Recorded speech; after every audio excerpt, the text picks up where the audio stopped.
שלום לכולם. שרשרת 555 של איחוד הצלה ממשיכים.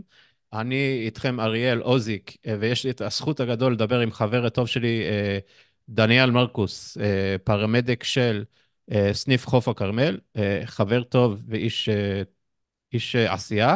שלום דניאל. היי אריאל, מה העניינים? בסדר גמור. אנחנו מתחילים פה את השרשרת, ואני הייתי רוצה לכל הצופים, תגיד לי, תספר לנו קצת על עצמך, מי אתה, מה אתה עושה באיחוד הצלה, איך הגעת לזה, מה אתה עושה ביום-יום. טוב, אז אני דניאל מרקוס, אני בן 48 מחר. מזל טוב. תודה. אני עובד בחברת הייטק בשם בריידאטה, מתעסק שם בעולמות של אתיקה. ביום-יום זה עיקר העיסוק שלי, מלבד זה פרמדיק באיחוד הצלה. מתנדב במערכים הרפואיים מגיל 16, מעולם לא עבדתי בדברים האלה. כמתנדב נוער במד"א, אחרי זה כחובש הרבה שנים, עד שקם איחוד הצלה, ולפני משהו כמו 10 שנים הצטרפתי לאיחוד הצלה, עשיתי את הקורס יחד עם אריאל, כי למרות שכבר הייתי חובש, ברגע שאתה תקופה ארוכה לא עובד בזה, או לא מתנדב בזה, אתה צריך לעשות מחדש. עשיתי את הקורס לפני משהו כמו 10 שנים, וב-2015 אני חושב, ובשנת 2017 התחלתי קורס פרמדיקים, וסיימתי ב-2019-2020, ומאז אני פרמדיק בארגון. ולפני ממש מספר שבועות התחלתי להיות פרמדיק אזורי של חוף כרמל, שזה כל האזור מטירת הכרמל ועד קיסריה, על כל היישובים של האזור.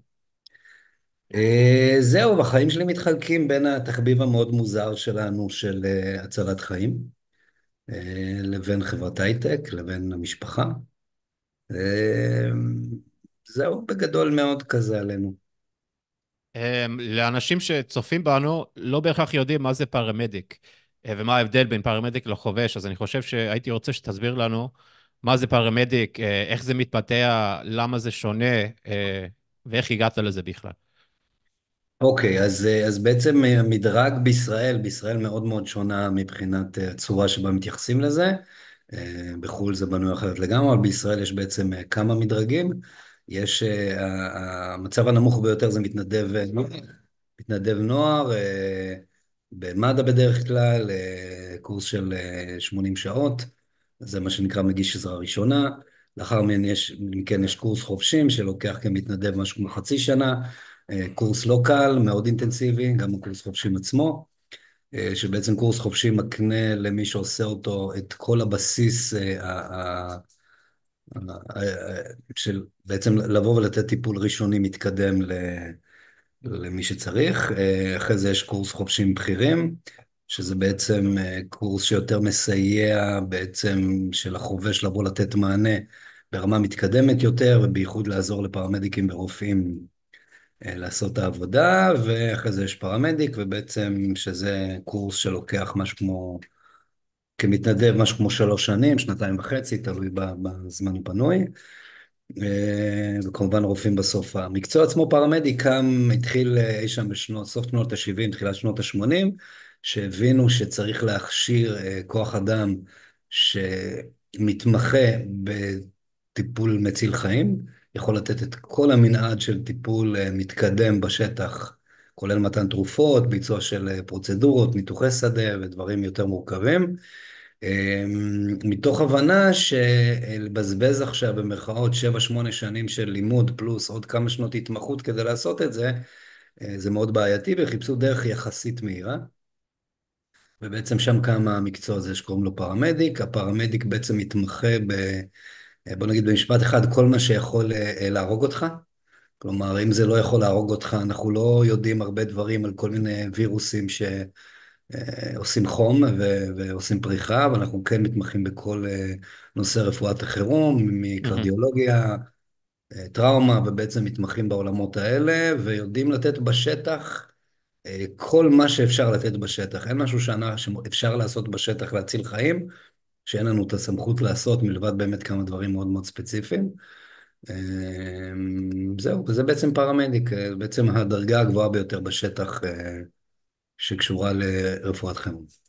מה מביא בן אדם באמצע שנות ה-40 שלו, אם אני לא טועה, לעצור הכל ולעשות קורס מאוד אינטנסיבי, שחלק גדול ממנו דווקא הוא במרכז בכלל, שזה לא קל כשאתה לא גר במרכז, לעצור הכל ולעשות את הקורס הזה, ולהפוך, כאילו, מה הביא אותך לעשות את הדבר הזה? אנשים לא מבינים, זה לא משהו פשוט, זה לא יום בשבוע, זה כמה ימים בשבוע למשך כמה שנים טובות עם סטאז' בתוך בית חולים וסטאז'ים על אמבולנסים כדי לקבל אחריות מאוד כבדה. אז ככה, קודם כל, נכון, זה קורס מאוד קשה, ולא עצרתי הכל, אלא המשכתי, עבדתי אז בחברת סטארט-אפ, והייתי צריך לשלב בין חברת סטארט-אפ שגם ככה שעות העבודה שלהם מטורפות, לבין לימודים של משהו כמו 20 פלוס שעות בשבוע.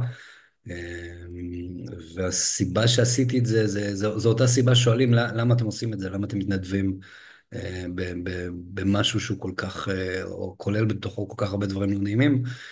אז עשיתי את זה כי מישהו צריך לעשות את זה. אין הרבה פרמדיקים. מקום המדינה הוכשרו בישראל משהו כמו 3,800 פרמדיקים. זה אומר בשנות ה-70, שבערך חצי מהם כבר לא כשירים. זה אומר שהיום בפועל בישראל יש קצת פחות מ-1,500, 1,700 פרמדיקים, כולל פרמדיקים צבאיים. זה מה שיש בכל המדינה. כשאנחנו מדברים על מדינה שהיא כל כך אינטנסיבית מבחינת אירועי חירום, מלחמות, פיגועים, זה כלום. יחסית למספרים בעולם זה ממש כלום. ואני יודע שאין, בפרדס חנה בזמנו שאני התחלתי היו פה איזה שני עובדים, שביום יום הם עובדים במד"א והם לא באמת נותנים פה מענה ראשוני. והבנתי שצריך את זה, חייבים את זה. כלומר, יש מצבים שאתה מגיע אליהם בתור חובש, ואתה יודע מה צריך לעשות, אבל אתה לא יכול לעשות את זה כי אתה לא פרמדיק. והסיבה השנייה זה כי היו הרבה מקרים שנוהלו בצורה שלטעמי הייתה פחות מקצועית, ולא היה לי את האפשרות להוביל את האירועים האלה. לא ברמה הרפואית, ברמה הרפואית תמיד היה בסדר, אבל בסופו של דבר יש גם עניין של ניהול של צוותים בשטח, וחשבתי שאני אוכל לעשות את זה יותר טוב, והבנתי שכדי לעשות את זה, כדי לתת מענה ראשוני, כדי לעשות את זה בצורה הכי טובה שאפשר, הדרך היחידה שלי לעשות את זה, זה לעשות קורס פרמדיקים. וזהו, וחוץ מזה, מלבד כל הסיבות האלה, בתור ילד בן 16, שהתנדב במד"א, אמבולנסים, אז אנשים בגיל הזה בדרך כלל מעריצים זמרים וכל מיני שחקני קולנוע. כן. אני בתור ילד הרצתי פרמדיקים, חשבתי שזה הדבר הכי מגניב בתור ילד, אני אומר, שאתה יכול להיות. אז חוץ מכל הדברים החשובים שאמרתי, יש גם את החלום ילדות של להיות פרמדיק. זה גם באיזשהו שם מקום היה איזושהי הגשמת חלום. יפה. זה באמת מביא אותנו לשאלה, שאולי זה היסוד למה הלכת להיות פרמדיק, אז למה בכלל אתה חובש? אני תמיד שואל אנשים, מה מביא אותך לאיחוד הצלה? כלומר, זה לא, כמו שאתה אומר, זה תחביב קצת מוזר, שבאמצע החיים אנחנו עוצרים כל מה שיש ורצים, מה שלא יהיה, מגיעים לתת עזרה לזולת, אבל לפעמים אנחנו מוצאים אנשים בכל מיני מצבים לא פשוטים. אז מה הביא אותך לזה בהתחלה? כאילו, אם זה לפני פרמדיק, מה הביא אותך בכלל להיות חובש, ואז לחזור לאיחוד, ואז להתנדב בתוך הארגון? אה, אז אז זה התחיל ממש, אני זוכר, בתור ילד קטן, כמו כל ילד שמתלהב מאמבולנס ומכבאית Mhm. וממשטרה שעוברת, אז אני זוכר בתור ילד קטן, שאמבולנס היה עובר, זה היה מלהיב אותי. אני לא יודע למה, לא יודע להסביר את זה כילד, אבל זה היה מאוד מלהיב אותי. הרעיון הזה ששוטרים הולכים לעצור את הרעים, וכבאים הולכים לכבות שרפות, אבל האמבולנס הולך להציל אנשים, זה משהו שממש הלהיב אותי בתור ילד. ואני חושב שכבר בילד, בגיל 6, 7, 8, ידעתי שיום אחד זה קשור אליי באיזושהי צורה. ובאמת שהגעתי לגיל 15 והיה אפשר להתנדב, שבארץ באמת ילד בן 15 וחצי יכול להתנדב על אמבולנס, מגיל 16 על ניידת טיפול נמרץ. אין מדינה בעולם שילד בן 16 נכנס עם צוות אורגני אמיתי, לטפל במקרים הכי מורכבים. זה לא קיים, זה לא קיים גם בגילים הרבה יותר מאוחרים. אני חושב שזה משהו שמאוד מאוד מיוחד במדינה הזאת, שסומכים על ילד בן 16. לי יצא בתור ילד בן 17 לילד לבד אישה, בת הלידה השנייה שלה, הייתה פי שניים ממני בגיל, והגעתי עם איזשהו נהג אמבולנס, שראינו שהיא הולכת ללדת, הוא הלך למטה להביא את הכיסא של האמבולנס כדי להוריד אותה למטה, והיא פשוט התחילה ללדת לי תוך כדי זה. ויצא לי בגיל 17, ילד לבד. אז זה מבחינת הדברים שאתה נחשף אליהם בגיל כזה צעיר. ומשם אני חושב שזה היה די טבעי, מהר מאוד הבנתי שאני לא רוצה לעבוד בזה, מאלף ואחת סיבות. מהר מאוד הבנתי שאני לא רוצה להיות רופא, כי זה נראה לי יותר מדי זמן. להשקיע במשהו שהוא בישראל לא כזה מתגמל. ובסופו של דבר התחלתי להתנדב, וכשקם איחוד הצלה, אחרי זה היו לי המון שנים שלא התנדבתי בהם, כזה כל השנים של חתונה וילדים צעירים וכו'. ובאיזשהו שלב, בכלל שהייתי הייתי באיזשהו פרויקט התנדבות בהודו. נסעתי יחד עם אשתי והילדים לעזור לקהילת בני אפרים. זה השאריות שנשארו משבט אפרים, שיושבים באנדרה פרדש בדרום מזרח הודו, ונסענו לפרויקט התנדבות מישראל, לבנות להם בית ספר וחוות בפלו וכל מיני דברים כאלה. ומהר מאוד שהגעתי, הבנתי שהבעיות העיקריות שלהם זה עניינים רפואיים, ואני יושב שם לבד, חובש, וכל בוקר הם מגיעים בכפר, כאילו הגיע, the doctor is here, ופשוט היו מגיעים עשרות של אנשים שבורים לחלוטין, חולים לחלוטין, לא דברים שכחבש, והאמת שגם לא כפרמדיק אתה יכול להתמודד איתם.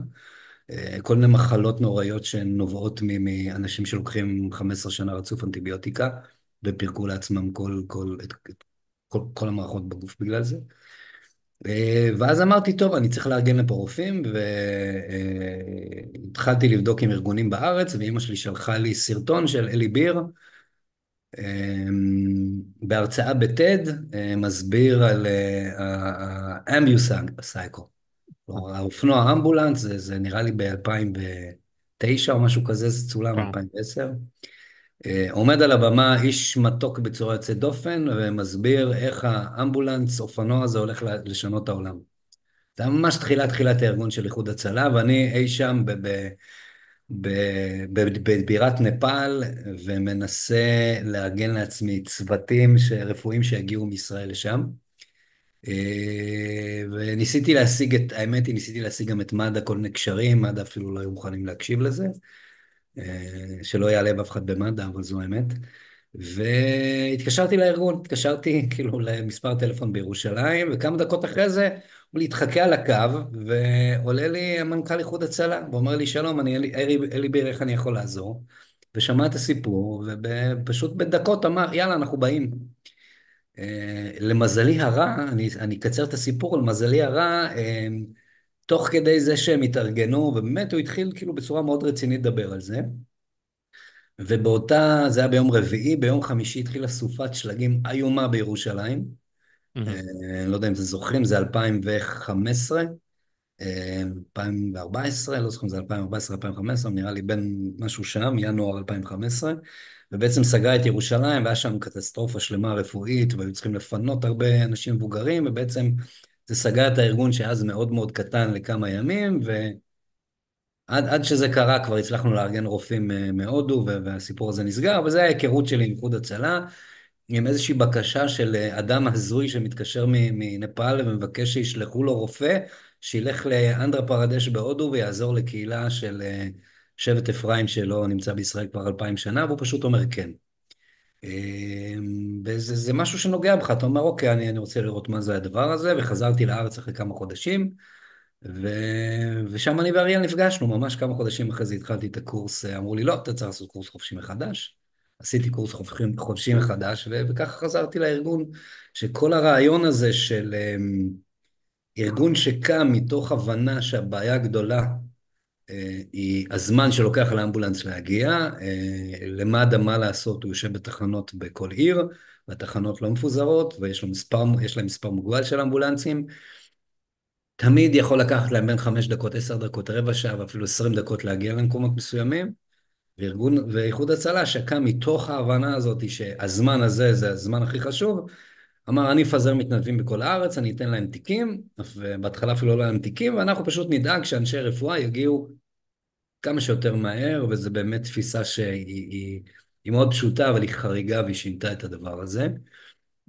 בכלל את כל עולם רפואת החירום בישראל, והם ממשיכים לשנות את זה בכל העולם. וזה גם לנו כמתנדבים מאוד מאוד קל. אני כעצמאי המון שנים, ואחרי זה עובד בחברות הייטק, מאוד נוח לי לקבל קריאה, לצאת 20 דקות מהבית, 25 דקות מהרגע שיצאתי עד הרגע שחזרתי, זה כמעט לא מפריע לך במהלך היום. אתה יוצא, מטפל, מציל חיים אם צריך, חוזר הביתה, ממשיך את סדר היום שלך, ולא קרה שום דבר. וואו. כן. אה, כן, אף פעם לא שמעתי את הסיפור הזה על הודו, וזה ממש אופייני לאלי ביר, שממש הקים את הארגון הזה מכלום. אז לשמוע סיפור זה, אני לא... זה מדהים. וואו. טוב, אז דיברנו איך הגעת לזה, וכמו שאמרת, עשינו ביחד קורס חובשים, שזה כבר לפני עשור לדעתי, או עוד מעט, אני כבר לא זוכר.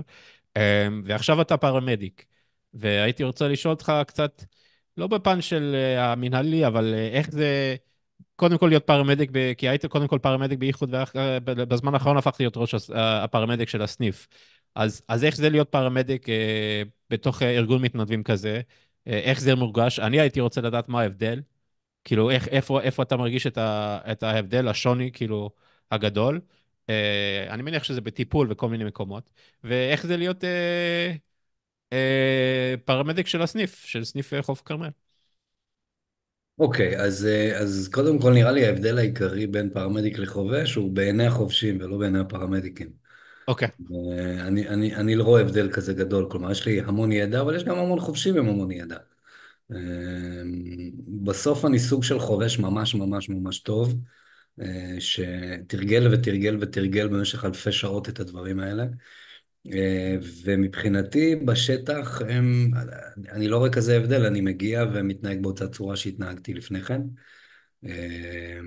גם לפני כן היה לי המון ידע, רק שעכשיו יש לי איזושהי חותמת שאומרת, אני מותר לי גם להגיד את דעתי וככה צריך לעשות.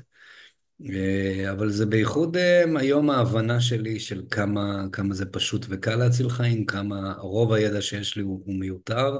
זה נכון שכמה פעמים בשנה מגיעים באמת למקרה קיצון ושם הידע הזה מציל חיים, אבל האמת היא שברוב המקרים להציל חיים זה משהו שהוא מאוד מאוד פשוט, אין זיקוקים כשזה קורה, אף אחד לא מחכה לך בדלת כשאתה יוצא מהדירה עם לחיצת יד וגביע שאומר יפה הצלת חיים. וברוב המקרים להציל חיים זה להיכנס ולהרגיע את החולה ולהוריד לו לחץ דם קצת ולהוריד לו דופק בזה שאתה נמצא, והוא יודע שהוא בידיים טובות. וזה ברוב המקרים מציל את החיים שלו. כלומר, כמה שזה מצחיק, חולה לב שמרגיעים אותו וזה מוריד לו את הדופק מ-100 ל-80 ומוריד לו את הלחץ דם קצת, והלב שלו פחות עמוס כרגע, אז הצלת לו את החיים. אתה לא צריך להיות לא רופא ולא פרמדיק ולא חובש ולא מהר בשביל זה, אתה צריך להיות בן אדם שמבין את הסיטואציה. וזה ברוב המקרים, רואים אם יש איזשהו דימום משמעותי, לשים יד וללחוץ, זה כל אחד יודע, זה עניין של... זה נכון שאני ואריאל והחבר'ה שמתנדבים בארגון, יודעים גם בתוך המקרים הסופר קיצוניים האלה להישאר מאוד רגועים ומאוד שלווים, ולהמשיך לחשוב ולהמשיך להבין מה הצעד הבא ומה הלאה צריכים לעשות ואיך נעשה את זה. ורואים את זה, אם מסתכלים על סרטונים של השביעי לאוקטובר, או בכלל ההבנה של כל מה שקרה בשביעי ושמיני באוקטובר, אז דווקא פה הארגון מתנדבים שלנו היה היחידי שנכנס לשטח, מד"א, מהרבה סיבות, שאני מניח שרובם סיבות מנהלתיות, או עניין של חוקיות מסוימת, או ביטוח, או בכל מקרה הם בחרו שלא להיכנס לרוב האזורים, בטח האזורים שבו היו קרבות, ושם חופשיים ופרמדיקים ורופאים של איחוד הצלה, פשוט נכנסו ונלחמו, או פחות נלחמו, אבל רואים אותם רצים עם האפודים הכתומים הזוהרים ליד חיילים מסיירת מטכ"ל שמטפלים במחבלים. ושם לא היה הבדל בין רופא לבין פרמדיק לבין חובש, כל אחד בא ועשה את מה שהוא היה צריך לעשות, שזה לעשות את זה כמה שיותר מהר, וכן, דווקא במקרים כאלה אנחנו, אולי בגלל ניסיון של המון שנים שאנחנו מטפלים באנשים וזה לא מלחיץ אותנו, לא אותי ולא את אריאל או אף אחד מהאנשים המנוסים, לא מלחיץ לראות דם, לא מלחיץ לראות טראומה, לא מלחיץ לראות דברים שהם... אנחנו, בוא נגיד שבשבוע ממוצע שלנו, או אולי חודש ממוצע שלנו, אנחנו רואים יותר טרגדיות, או פוגשים יותר טרגדיות ממה שאדם ממוצע פוגש כל החיים שלו. אז, אז כאילו, אם אני מסכם את, דיברתי על הרבה דברים, כן, אבל בסוף אין כזה הבדל, אין כזה הבדל. בטח לא, אתה יודע, ביני לבינך, ש10 שנים מתנדבים, אני לא, יכול להיות לא, אתה יודע, לא, אני לא רואה כזה הבדל. בסוף, כלומר, כל אחד עושה את העבודה שלו, ואנחנו מחליטים יחד, ואנחנו מנוסים באותה רמה, ושנינו יודעים מה צריך לעשות, ללחוץ חזק על הדם ולהעיף על הפצע ולהעיף אותו מהר לבית חולים. אז כן, כן. אמ, כן, אני חושב, אנחנו, אנחנו רואים הרבה טרגדיה, אבל אני לא רוצה להיות כזה עצוב. אני חושב גם שרואים גם דברים שמחים. כמו שאמרת, אתה התחלת עם, את ההתנדבות שלך עם לידות, ויש ילדים בקהילה שלי שאני מסתובב ואני רואה אותם, וואלה, הייתי בלידה שלך. אז כאילו, אני לא אומר להם את זה כי אני לא רוצה להזכיר אני הייתי בבית כנסת לפני כמה שבועות, כן, ואני פוגש איזה מישהי, אומרת לי, מה העניינים? וזוכרת, העללת אותי, אני אומר לה, כן, למרות שלא ממש זכרתי, הייתה לי כן, מוכרת, אבל היא אומרת לי, בוא תפגוש אותו, זו הפעם הראשונה שפגשתי ילד בן 5, אני רואה כן, אותו מטפס על כן, איזה עמוד שם, ואתה יודע, זה היה קצת מצחיק, לא יצא לי הרבה לפגוש ילדים שהילדתי, אבל כן יצא לי לפני שנה לילד יחד עם הבת שלי. וואו, הבת שלי שהיא מתנדבת במד"א, יצאנו יחד ללידה, ואני והיא ביחד, ילדנו בבית. שזה היה, לא יודע, סוריאליסטי לחלוטין, כאילו אני והבת שלי מילדים כן, מישהי יחד, כאילו רק אני והיא, לא היה אף אחד אחר איתנו, לא היה אמבולנס, לא היה שום דבר. כן. כן, זה חתיכת דבר היה. אני חייב להגיד לך, ואולי אתה מרגיש את זה גם, שאחד הדברים המשמחים אותי בארגון הזה, בהתנדבות הזה, שאני מסתובב ברחוב שלי, ואני רואה אנשים שפגשנו אותם בסיטואציות לא טובות, כן, בלשון המעטה, והם הולכים, כלומר, שום דבר לא קרה, הם עברו את זה. כלומר, באנו, הצלנו אותם, והם לא מכירים אותנו בכלל. האנשים יראו אותי בשטח, הם לא יודעים מי אני, ואני זוכר שההוא עבר ככה. אז לא הכל הטרגדיה, זה הכוונה שרציתי להגיד. יש טרגדיה ויש גם משמעות למה שאנחנו עושים, וזה חשוב לי רק כן, להבהיר את זה, כן. כאילו, כן, כן, לא... יש הרבה משמעות, זה כן, נכון. כן, כן. עכשיו, הייתי רוצה לדבר, אתה פרמדיק הסניף, אז זה קצת נכון. טכני, אבל תסביר לנו מה זה. זה בייחוד טכני, כלומר, זה באמת מישהו שבא לתת, בוא נגיד, הזרוע הארוכה של אגף רפואה באיחוד הצלה. והתפקיד הוא א', לוודא שכולם עובדים לפי הפרוטוקולים, לזכור חובשים ופרמדיקים, עובדים לפי פרוטוקול, מקרה ותגובה, אין לנו הרבה שיקול דעת, פה יש דברים שיש שיקול דעת, יש דברים שאין, אז התפקיד שלו באמת לוודא, לעבור על כל מה שכולם עושים, הרוב לא יודעים את זה, אבל בעצם כל דבר שכולם עושים אנחנו בודקים ורואים.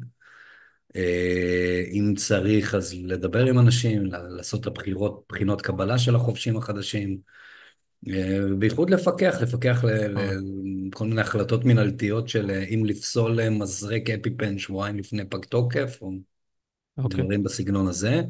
אבל גם ובייחוד לחנוך גם. אתה חונך את החובשים באיזשהו צורה. לחנוך, כן, לחנוך זה עבודה של כולם, היא לא שונה ביני לבינך. כלומר, כולנו, התפקיד שלנו זה לחנוך מתנדבים חדשים.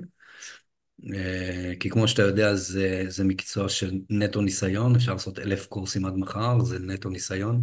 עוד מהמם. ועוד ועוד ועוד חולים, ככל שאתה רואה יותר חולים.